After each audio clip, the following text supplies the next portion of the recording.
नमस्कार। आज हम अडानी पोर्ट्स और स्पेशल इकोनॉमिक जोन मतलब APSZ के ताज़ा तिमाही नतीजों पर बात करने वाले हैं। ये Q1 FY26 के आंकड़े हैं जो 5 अगस्त को आए।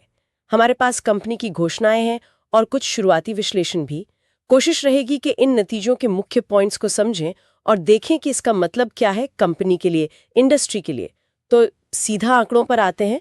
कंपनी का जो कंसोलिडेटेड रेवेन्यू है, कुल आमदनी, वो करीब 21% बढ़कर 9,126 करोड़ रुपए हो गई है और जो कंसोलिडेटेड नेट प्रॉफिट है मतलब शुद्ध मुनाफा, वो लगभग 6.5% बढ़ा है 3,314 करोड़ रुपए पर।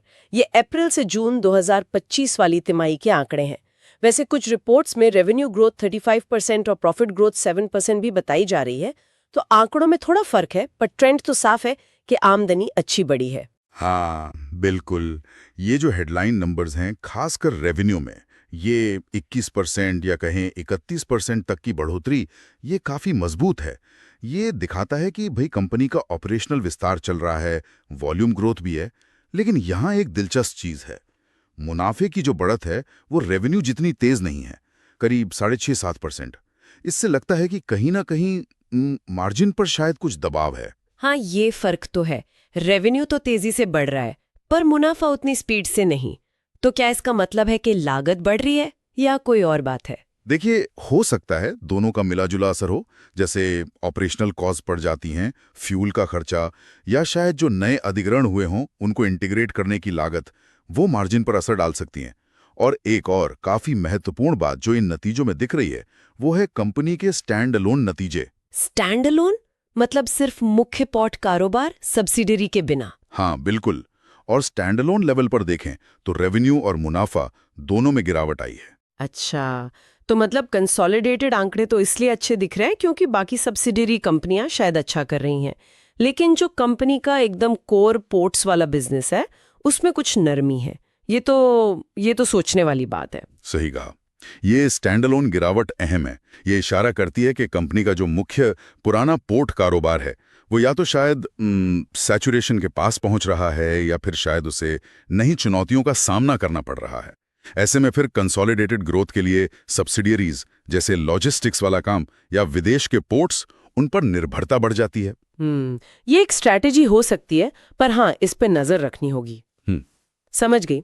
तो अगर हम मजबूती और कमजोरी को देखें, तो मजबूत पक्ष तो साफ है, टोटल रेवेन्यू ग्रोथ और मुश्किल समय में भी प्रॉफिट कमाना। लेकिन कमजोर कड़ी हो गई स्टैंड अलोन परफॉर्मेंस की गिरावट और ये मार्जिन वाला दबाव। हाँ, और इसी से जुड़े कुछ बाहरी जोखिम भी हैं, उनको हम नज़रअंदाज नहीं कर सकते।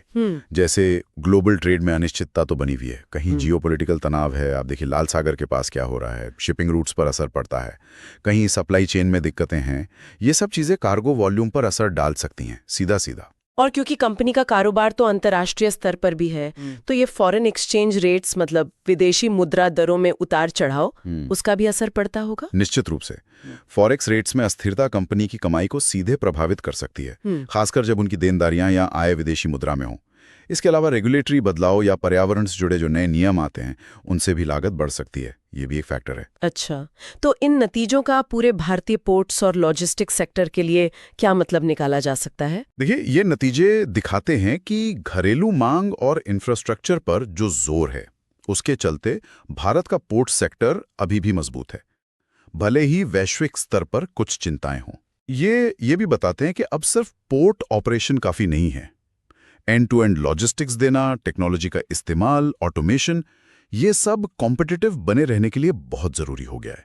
और हाँ, सस्टेनेबिलिटी मतलब पर्यावरण के अनुकूल काम करना, वो अब सिर्फ एक अच्छी बात नहीं रही, वो बिजनेस की जरूरत बन गई है।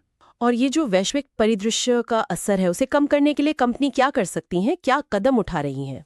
जैसा हमने अभी बात की, कंपनी पहले से ही सेवाओं में विविधता ला रही है।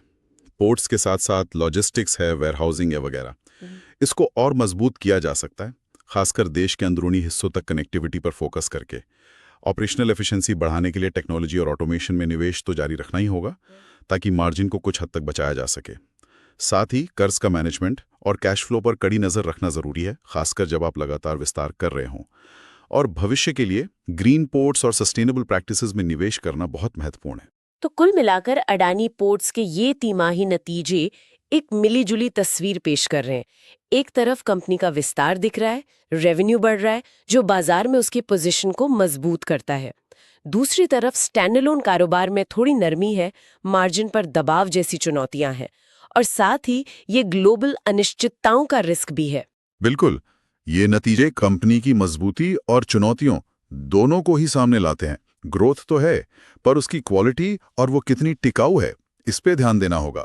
इन सब बातों को देखते हुए एक सवाल मन में आता है, जिस पर शायद आगे सोचने की जरूरत है। क्या मौजूदा वैश्विक और आंतरिक चुनौतियों को देखते हुए अडानी पोर्ट्स अपनी रणनीति में कुछ बदलाव करके कोर पोर्ट बिजनेस को फिर से मजबूत करने पर ज्यादा ध्यान देगी, या फिर सब्सिडरीज और नए बिजनेस के जरिए ही ग्रोथ हासिल करने पर फोकस बनाए रखेगी? ये बैलेंस कैसे साधते हैं, ये आने वाले समय में देखना दिलचस्प होगा।